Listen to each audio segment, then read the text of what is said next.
Yeah, let's talk about licensing. Okay. This was kind of the start of licensing of product for the movie industry about using either the celebrities or the vehicles that were used. In this case, bringing the Munsters in. I said, well, I'd like to license this in because I was involved with a toy company, AMT, at that time, and we were making toys and hobby kits of many of our famous cars. And this will be their first big kickoff onto television. And they said, "Oh, sure, sure, George, go ahead. You can have the licensing. We're not worried about that because we don't think anybody's going to buy these toys or these hobby kits." Well, needless to say, the revenue was coming in, which we shared, of course, with the licensing, when there was astronomical, and there was even more than they ever thought of. And even the fan mail that came into the studios was in bulks. They'd bring cases of film of letters that come in talking about the Munster coach and the Dragula, of how they liked what the car does. And even here to today, one of my biggest reception of every car show I go to is the Munster coach. They love the Munster family. Of course, it's on TV, Nickelodeon or whatever it is, wherever we go from coast to coast in Canada. That it's still one of the most popular TV shows that ever was generated.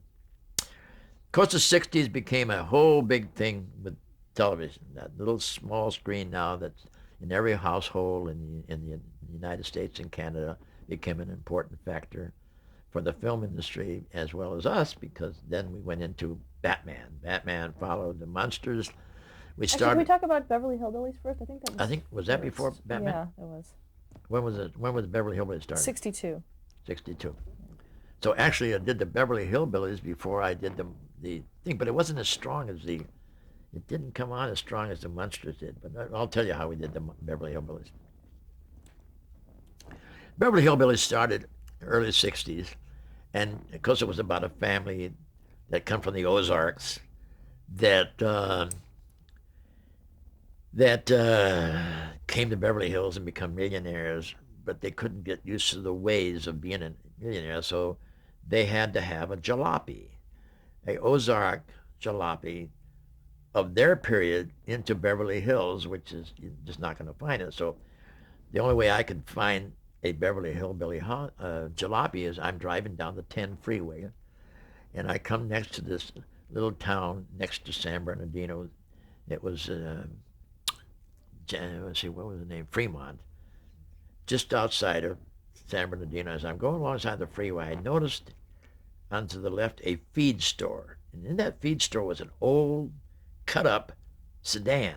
I whip off the freeway and go into this feed store, and I said, "What's that car?" He said, "Well, it's an old 22 Oldsmobile," and it was a sedan. They cut the back off, put a flatbed on it so that they could carry their feed and things like that. So I photograph it real quick, and I run back to the studio, and I go, "Well," I said, "how about this? Wow, George, that's a natural. That would be, can you redo some things for us and stuff like that?" I said, "What do you want?" He said, "One thing we have to have, and that's a rocking chair for Granny." So we'd build a bench and we put a rocking chair on the back of the bed for Granny, and then it became a hot looking Ozark with this old 1922 Oldsmobile with the big wood wheels and the smashed up fenders. The hard part was we have to build more than one. And in building more than one, that means each time you did a film, you had to have more than one, because if you crashed the car, you'd have to have a replacement there.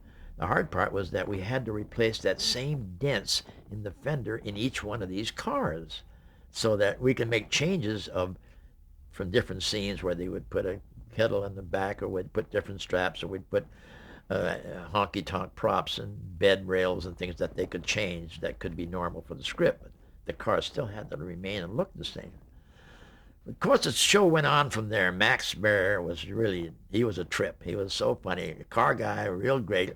And he had to have his own hot rod. And to have a hot rod for Max Bear and Beverly Hillbillies had to be done through mail order. For short, he would go through mail order advertising, this is, of course, in the film, to get parts that he could put together to make his hot rod, which had to be a hot, basically the same, because he had the same inspiration. It had still had the front end and had the fenders that were the same, but the engine was a big injected multiple carburetor engine. It was painted red metal flake, and we had the big fat tires and wheels on it, and it was a real, true hot rod. Excuse me, for Max Baer, and it fit him perfect. He loved it because we had the big hot 442 engine in it. We had all the multiple carburetors. We had all the trick toy things that he could go out and around the studio a lot. He was just smoking rubber and going around corners, having more fun. He was in danger of the strip of the studio because he loved this hot rod, which was the Beverly Hillbillies hot rod.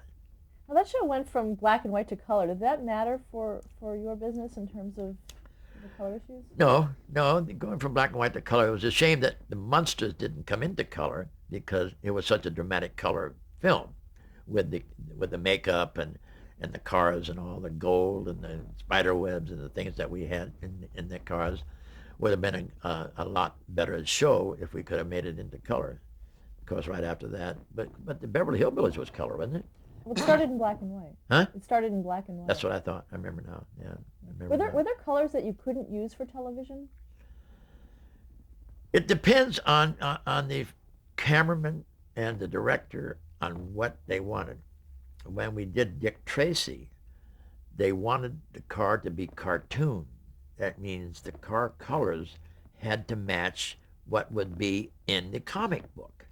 That means when we did Madonna's Breathless Speedster, the purple we used and the other cars that we did that we painted there had to have on camera when we painted a sample, the camera guy would film it to see that it was going into where the comic book look would be.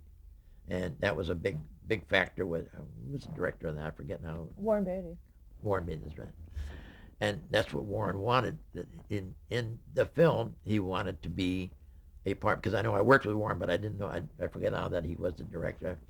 And I did, what else did I do with Warren Beatty? I did Happy Days with Warren Beatty. When we did a thing with Ron and Warren and who was it? Oh, was it American Graffiti? Is that what No, Warren Beatty was not in American Graffiti. Was when did we do that with Lucas? That went into our old days of Sacramento. When did we do that? Do you know? That was because that was a movie. That was a takeoff of what we used to do in Sacramento because we filmed that in Modesto, which was just out of Sacramento, and that's where Lucas was from, up Northern California.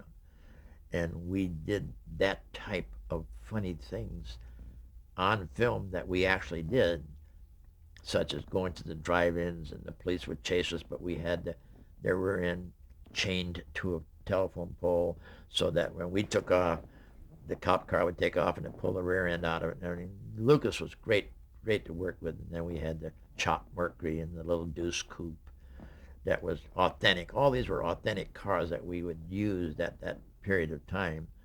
And the tricks that we would do to have, and of course he had no money to do the film. He did the film with $750,000, and to come down here, and Ned Tannen over at Universal was the only one to buy it. And of course he had Star Wars, and they didn't buy Star Wars. He went on to 20th Century, and that was of course the biggest mistake, I think, that Universal made when they didn't take Star Wars. Let's go back to the '60s. Another one that you did was My Mother the Car. See, I keep forgetting this. Yeah. My Mother the Car was another very interesting part because we had Jerry Van Dyke, and they wanted the car to talk, so they got Ann Sothern's voice, and we used a Model T Touring because it kind of fitted the floor mat, and we made it the Porter. To make it the Porter, we kind of rechanged the grill opening, but it basically was still a Model T, and it was a high top. And working with Jerry Van Dyke was great because I worked with Dick Van Dyke, and that family was really fun to be a part of. But the hard part wasn't having Ann Southern's voice come out of the radio and having them instruct Jerry what to do, but we had to have the car driverless. Now this is an open touring car. To have it driverless, where are we going to hide the guy that's going to drive the car? So we put the guy in the back. We took the floorboards out, and we put the stunt guy in the back, and we had the steering wheel, the accelerator and the braking in the back on the floor. So he's crumped down in there and he's like this driving, but he's still behind the seats and you still can't see. So the only way he could see is we put mirrors down there, little side mirrors, front and back.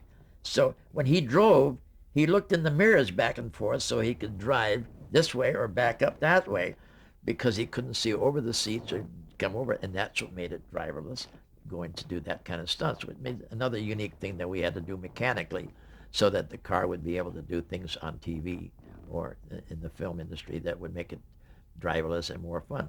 How did you give the car personality? The car had a great personality because the headlights did different things too, and they incorporated other things during the filming that they needed done.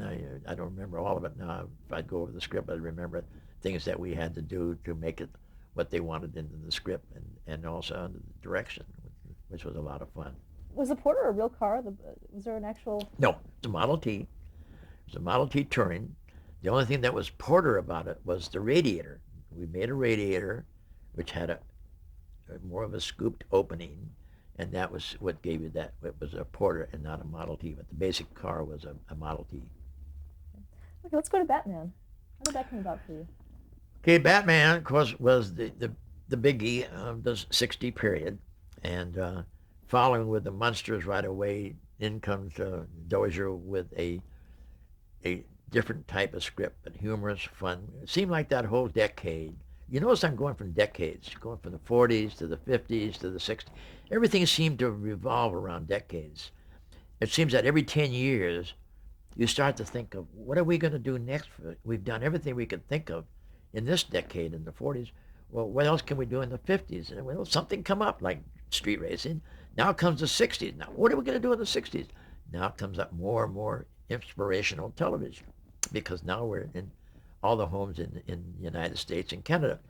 So Batman with that script was just absolutely fascinating because he had a whole different concept. Pow, bang, wow. And when I went to him, he says, well, I got to have a 20th century crime fighter Batmobile in the 60s. Now, we didn't have computers. We didn't have all the electronic special effects that you have today. We had to have everything kind of happen with what was there to work with. So to take that Batmobile, or this car that we had to make into a Batmobile, I didn't want to follow Bob Kane. Bob Kane, who's the creator of the Batman series, he cut out a bat face and stuck it on the front of a Lincoln Zephyr.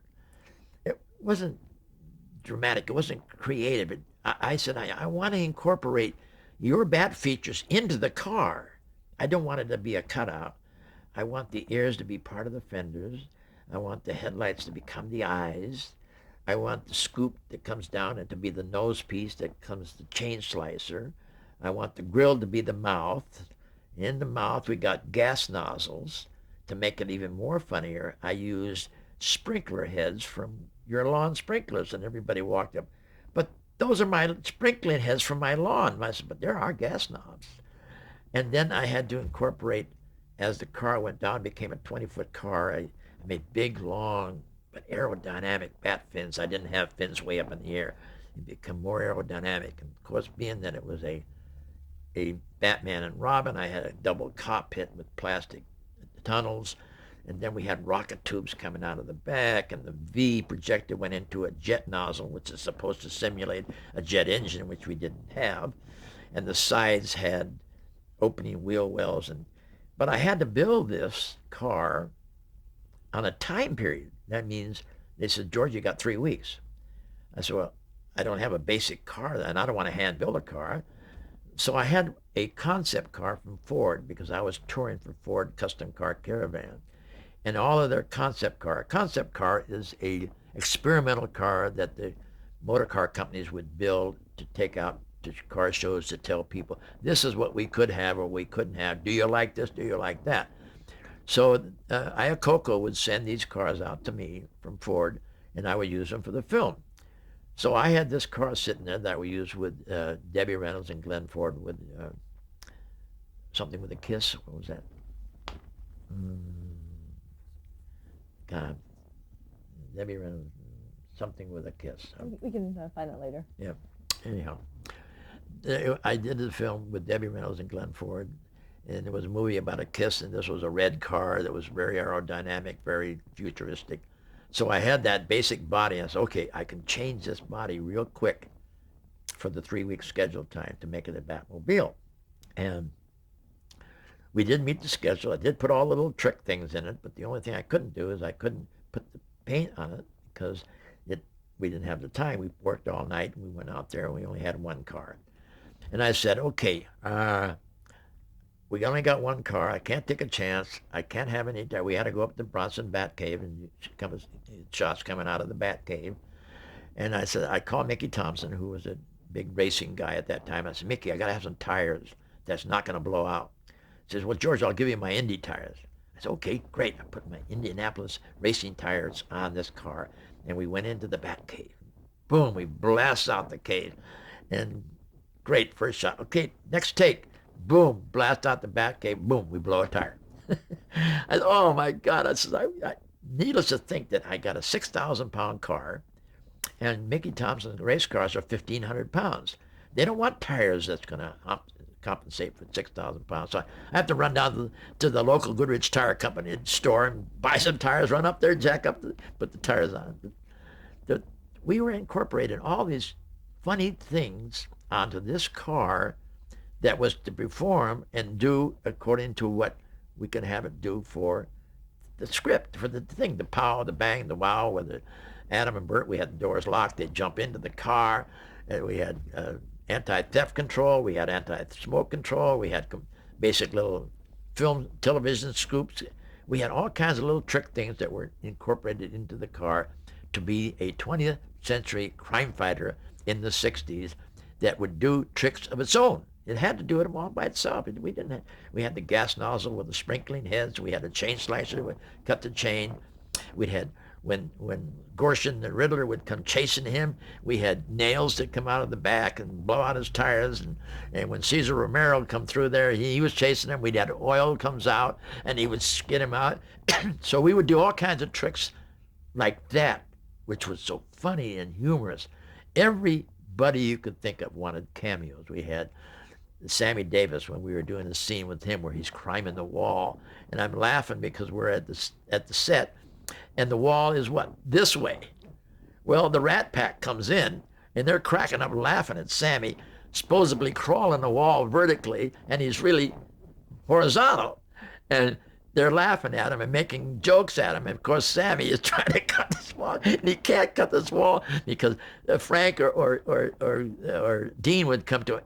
Your foot is not in the right place, Sammy. You got to go and dig it in like you're going up a wall. And then Sammy would go like, it was hilarious to watch him when we were on the set to do these scenes because they were all the opposites of what you had to work with today. So it was a fun show. And of course, the big thing was that by that time, licensing became kind of important. So I said, well, we did very successful with the Munsters. Well, you're not going to get to all the thing you had with the Munsters. Of course, this was 20th Century Fox. Anyhow, it was a different studio. We would work a share program because it is your car. And I got a fat, big money to do this car. I got $15,000, and I got $150 a day, still be me, my car, and that's what I had to work with. And that's the kind of money that we had at that period of time because we thought it was pretty good. But it became so popular that, of course, we had to build more cars because in filming, regretfully, Adam West, who was such a great close friend, and we built a little Excalibur for him to drive. And we're up Bronson Cave, and he's got to come out of the cave. We got to have close camera on him so you can see that it's him driving. He comes blasting out of the cave, and he hits the edge of the cave. And he comes back and says, George, I know I have all the room in the world, and I've done that cave shot before so many times, I can't figure it out. I said, well, I hate to tell you this, Adam, but we shortened the cave opening so it really couldn't make it. And we wanted to show that you hit the thing. You dirty guys, you really tricked me, didn't you? In tricking the Batman, we tricked the Batman. And of course, it was funny for Adam because he was such a great guy to work with and so cordial and everything. And so was Burt Ward, all the staff, everybody that we worked with, from Gorshin and Caesar and Meredith. And I mean, even to today, we have the biggest reunions, and Adam and all of us. Still, the Batman today is still number one, voted by CNN, Money, Carcraft Magazine. The number one car by all the public is Batman, and the next number one car is the Dukes of Hazzard. So it's kind of interesting. They picked 10 cars, and out of 10 cars, 9 of them were the ones I worked on. So it was kind of an enjoyment to see that even in 2004, these biggest movie and TV cars are cars that I was able to be a part of. It was an enjoyment. Now, going back to Batman, do you know how the Bronson Cave was chosen? No, I don't know how that was chosen. I guess the only thought I could think of that Dozier, with all of his location scouts, picked up the Bronson Cave from the visual shots that they'd seen from other places. But of course, the Bronson Cave was a natural because it's way up on the top of the hill. You could shoot from different limelights, and you had enough room coming out that would come down, and then you could follow the roadway that would be on the titles and the screen anyhow. So it was about the best spot. Even to today, we went up to Bronson Cave yesterday and filmed for Westwade News from the Auto Club as the most number one spot used by all the film industry for filming either TV or motion pictures, which was the Bronson Cave. Did you work with Bob Kane at all on the design? I worked with Bob. I liked Bob very well. Him and his daughter was very close, and up to the day when he passed away, and we interchanged ideas. And of course, he was the creator of the first Batman. I did not work with him on the new TV thing, other than the 1989 Batman movie with Michael Keaton, who we liked very well because he was one of the next best Batmans we could find. And Kane was used for the promotion because he was the creator of Batman, and he was getting pretty well into age. And we just kind of enjoyed the different ideas that he had, that he created for Batman, which was a lot of the tricks that I had to incorporate into the car, that I then incorporated into the car on my own, because I wanted the car to have that bat illusion and design in the car and not pasted on. And he respected me for what I did for my designs on the car, as well as what he was creating by doing Batman. How was that jet flame illusion created? Of course, when the viewer would see the Batmobile coming out and shooting down the road with the flame coming out, they all thought it had a jet engine. Well, we didn't have the unique things to make flames coming out, so we had a butane blower, which is the kind of butane tank that you have that you use to heat your house, that has a flame, and then we put a fan behind it so that the fan would blow the flame as the butane was in there to come out the back. And we didn't have where you could put the flame on the screen in the I guess the casting room where they do the where you can put stuff into the film afterwards. No, we had to do it right on the car. And how many Batmobiles were made altogether? We built 5 original cars, a couple of exhibition cars, because it became so popular that the 2 cars that we kept interchanging, 2 or 3 cars we kept here going back and forth, we would have out, the public just swamped that car. I don't care where we went, there would be hundreds of people lined up. In fact, one tour group I had my driver out for 3 years. I never saw him. He was in the truck and the trailer, and all we did was banked his pay each week, and we would by phone say, okay, now you got to go to Hoboken, now you got to go to Chicago, now you got to go. Funny show. Another problem. I went and did a show in a little town called Fargo, North Dakota, and I was driving the Batmobile on a street for the press to take a picture. As I'm driving down the street, all of a sudden I hear, wah, wah, wah, I pull over. And what's a police cop's going to stop me for, you know? And here he comes out of that thing, and he's got that big wide brim hat. He says, "Where's your windshield wipers?" I said, "Well, I don't have windshield wipers. This is the Batmobile." "Where's your headlights?" I said, "Well, they're behind the screens behind it." "Where's your taillights?" "Well, the taillights are tunneled in." "This car is illegal to drive on the street. I'm going to impound the car, and I'm going to arrest you because you're not from this town and you're from California. And he arrests me, and he impounded the car. And that's impounding the Batmobile. Of course, in Fargo, North Dakota is a little small town. I think population is 20 people. So the judge is there, and where I go with the judge, and I said, I'm George Barris. He looks at me, you're George Barris? I said, yeah. And I said, and I got the Batmobile. He said, Batmobile? I said, yeah. He said, your officer here impounded the Batmobile? He looks at the officer and says, Wilbur? And then Wilbur looks at the officer. Yes, John. He says, you know that you've arrested George Barris from Hollywood? Yeah. And you've impounded the Batmobile? Yeah. He said, I tell you what, I'm going to demote you to a dog catcher. You're no longer on the position of a traffic officer. Yes, he did demote that officer to a dog catcher because he impounded our Batmobile. It was kind of fun. Did you design any of the other vehicles used on the series?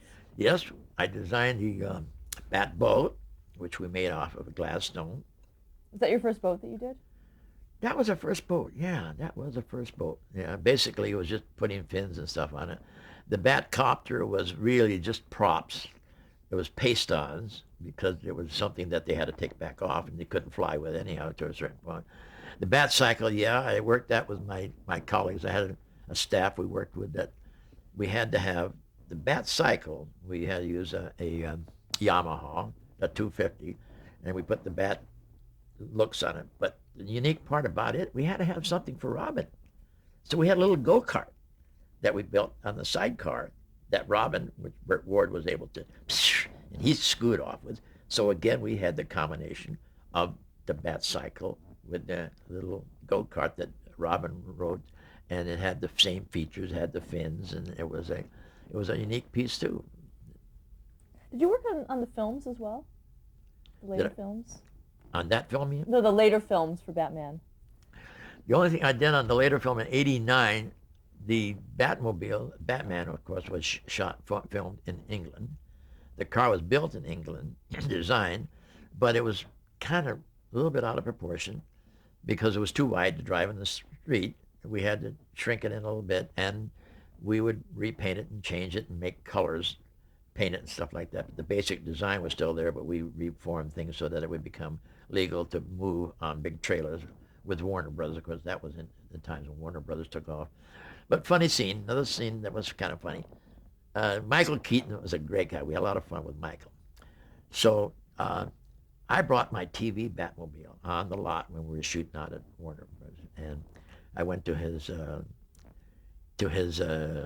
dressing stage where he was sitting. I said, "Hey, come on, Michael, let's go have some fun." So, okay, jumps in the car. He's in his outfit, but he doesn't have his helmet on. His eyes are blacked out because of the helmet that he put on. So we went on the set. We had all our stunt guys doing stunt chase scenes. They had the other Batmobile, the '89 Batmobile there, and all my stunt guys were working, and we're in the back lot. Here we come driving up with the TV Batmobile. Da da da da da da da da. Batman. Well, Tim Burton sees it. Okay, let's get a challenge. Let's get a race going here. So Tim Burton, he jumps in my car. Michael jumps in the other car. And here we are doing burnouts and smoke out on the back lot to see who's going to win. And all of a sudden, of course, Tim Burton wins, and he goes like this to Michael Keaton. I'll show you, I won. I must have cost him $500,000 to stop the set and do that drag tracing scenes in the back lot at Warner. These are the fun things that you were able to do that was really encouraging. Okay, let's stop here to change the tape.